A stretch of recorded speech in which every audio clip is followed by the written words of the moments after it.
kali ini kami dan kelompok 3 akan memaparkan materi yang diberikan oleh Ibu Dr. Randa Haji Nurheda MSc dan asisten dosen Kakak Ahmad Akbar Ahmad. Dengan materi yang pertama yaitu mengidentifikasi perluasan permasalahan pendidikan. Yang kedua, mengidentifikasi perluasan lokasi-lokasi pendidikan yang ada.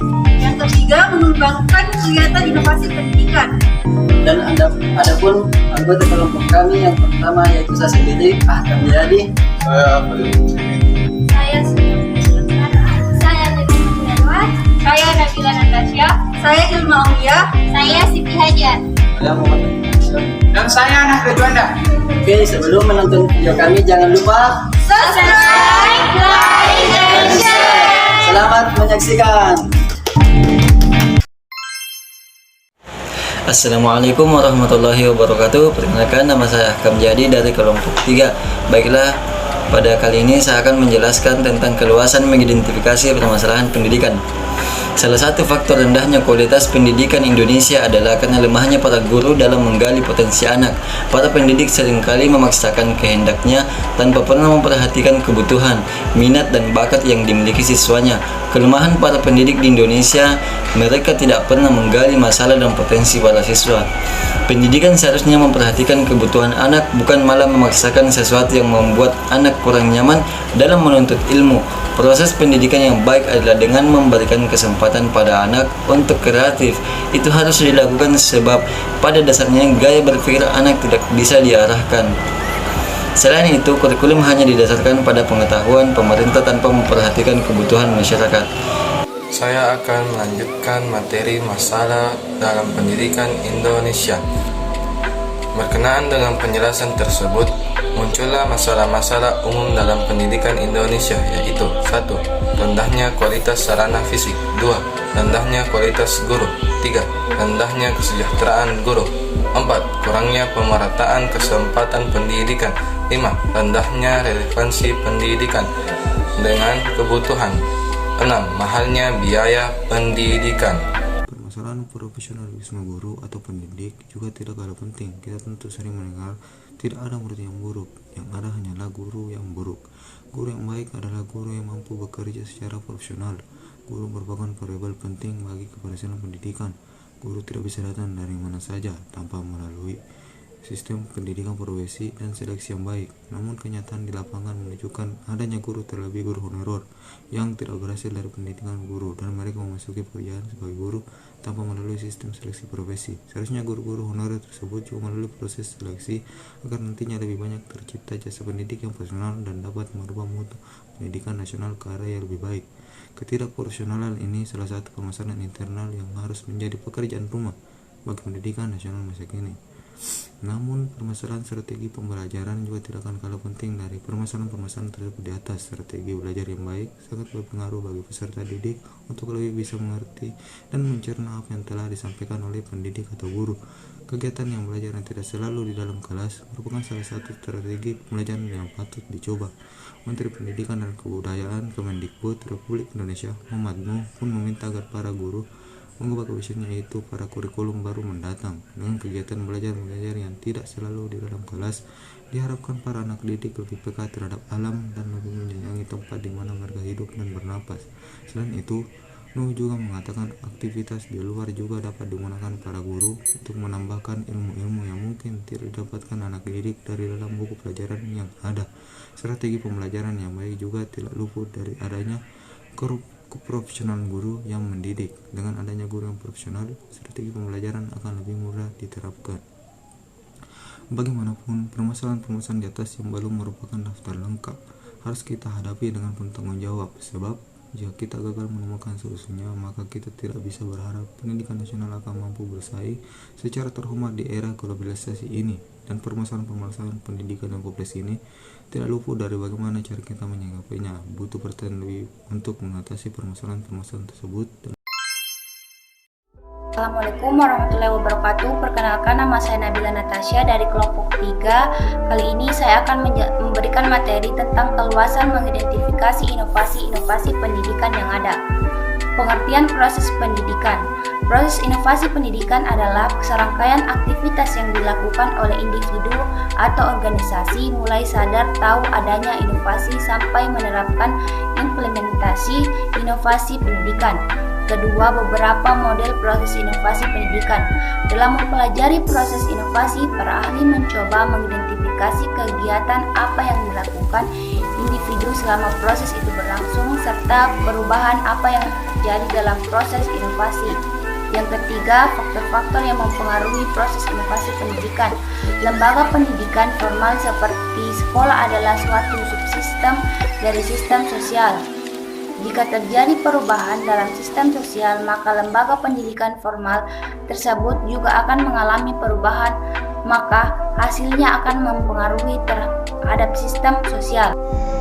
Baik, saya akan melanjutkan materi mengidentifikasi keluasan inovasi-inovasi pendidikan yang ada. Mengemukakan karakteristik inovasi yang dapat mempengaruhi cepat atau lambatnya penerimaan inovasi sebagai berikut. 1. Keuntungan relatif, yaitu sejauh mana inovasi dianggap menguntungkan bagi penerimanya. Kedua, kompatibel, ialah tingkat kesesuaian inovasi dengan nilai, pengalaman lalu, dan kebutuhan dari penerima. Yang ketiga, kompleksitas, ialah tingkat kesukaran untuk memahami dan menggunakan inovasi bagi penerima. Dan yang keempat, reliabilitas, ialah dapat dicoba atau tidaknya suatu inovasi oleh penerima. Dan yang terakhir, dapat diamati, ialah mudah tidaknya diamati suatu hasil inovasi tersebut. Baiklah, saya akan melanjutkan materinya, yaitu strategi inovasi pendidikan. Strategi inovasi pendidikan didefinisikan sebagai pendidikan atau pengajaran kembali.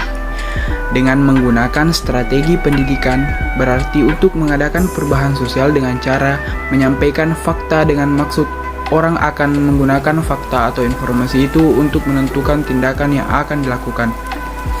Dengan dasar pemikiran bahwa manusia akan mampu untuk membedakan fakta serta memilihnya guna mengatur tingkah laku apabila fakta itu ditujukan kepadanya. Dengan menggunakan strategi pendidikan, berarti tidak menutup kemungkinan digunakannya strategi lain sesuai dengan keperluan. Agar penggunaan strategi pendidikan dapat berlangsung secara efektif, perlu mempertimbangkan hal-hal sebagai berikut. Yang pertama, strategi pendidikan akan dapat digunakan secara tepat dalam kondisi dan situasi sebagai berikut. A. Apabila perubahan sosial yang diinginkan tidak harus terjadi dalam waktu yang singkat atau tidak ingin segera cepat berubah. B. Apabila sasaran perubahan atau klien belum memiliki keterampilan atau pengetahuan tertentu yang diperlukan untuk melaksanakan program perubahan sosial. C. Apabila menurut perkiraan akan terjadi penolakan yang kuat oleh klien terhadap perubahan yang akan diharapkan. Yang kedua, strategi pendidikan untuk melaksanakan program perubahan akan efektif jika A. digunakan untuk menanamkan prinsip-prinsip yang perlu dikuasai untuk menggunakan sebagai dasar tindakan selanjutnya sesuai dengan tujuan perubahan sosial yang akan dicapai. B. Disertai dengan keterlibatan berbagai pihak, misalnya dengan adanya sumbangan, dana, donatur, serta berbagai penunjang yang lain. C. Digunakan untuk menjadi agar klien tidak menolak perubahan atau kembali ke keadaan sebelumnya. D. Digunakan untuk menanamkan pengertian tentang hubungan antara gejala dan masalah, menyadarkan adanya masalah dan memantapkan bahwa masalah yang dihadapi dapat dipecahkan dengan adanya perubahan. Dan yang ketiga, strategi pendidikan akan kurang efektif jika A. tidak tersedia sumber yang cukup untuk menunjang kegiatan pendidikan, dan B. digunakan tanpa dilengkapi dengan strategi lain. Assalamualaikum warahmatullahi wabarakatuh. Perkenalkan, saya Ilma Aulia, ingin membawakan materi yang ketiga, yaitu mengembangkan gagasan inovasi pendidikan. Adapun pengertian inovasi yaitu inovasi pendidikan adalah inovasi dalam bidang pendidikan atau inovasi untuk memecahkan masalah pendidikan. Jadi, inovasi pendidikan ialah suatu ide, barang, metode yang dirasakan atau diamati sebagai hal yang baru bagi seseorang atau sekelompok orang atau masyarakat, baik berupa hasil invensi atau discovery yang digunakan untuk mencapai tujuan pendidikan atau untuk memecahkan masalah pendidikan. Pendidikan adalah suatu sistem, maka inovasi pendidikan mencakup hal-hal yang berhubungan dengan komponen sistem pendidikan, baik sistem dalam arti sekolah, perguruan tinggi atau lembaga pendidikan yang lain, maupun sistem dalam arti yang luas, misalnya sistem pendidikan nasional. Baik, saya akan melanjutkan materi yaitu contoh-contoh inovasi pendidikan dalam setiap komponen pendidikan. Yang pertama, pembinaan personalia. Pendidikan yang merupakan bagian dari sistem sosial tentu menentukan personal atau orang sebagai komponen sistem. Yang kedua, banyaknya personal dan wilayah kerja. Sistem sosial tentu menjelaskan tentang berapa jumlah personalia yang terikat dalam sistem serta di mana wilayah kerjanya. Yang ketiga, fasilitas fisik. Sistem sosial termasuk juga sistem pendidikan mendayagunakan berbagai sarana dan hasil teknologi untuk mencapai tujuan. 4. Penggunaan waktu. Suatu sistem pendidikan tentu memiliki perencanaan penggunaan waktu. Inovasi yang relevan dengan komponen ini misalnya pengaturan waktu belajar atau semester, catur bulan, pembuatan jadwal pembelajaran yang dapat memberikan kesempatan mahasiswa untuk memilih waktu sesuai dengan keperluannya dan sebagainya. 5. Perumusan tujuan.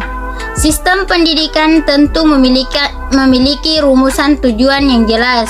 Inovasi yang relevan dengan komponen ini misalnya perubahan tujuan tiap jenis sekolah atau rumusan tujuan TK, SD disesuaikan dengan kebutuhan dan perkembangan tentang kehidupan. Perubahan rumusan tujuan pendidikan nasional dan sebagainya. 7. Peran yang diperlukan.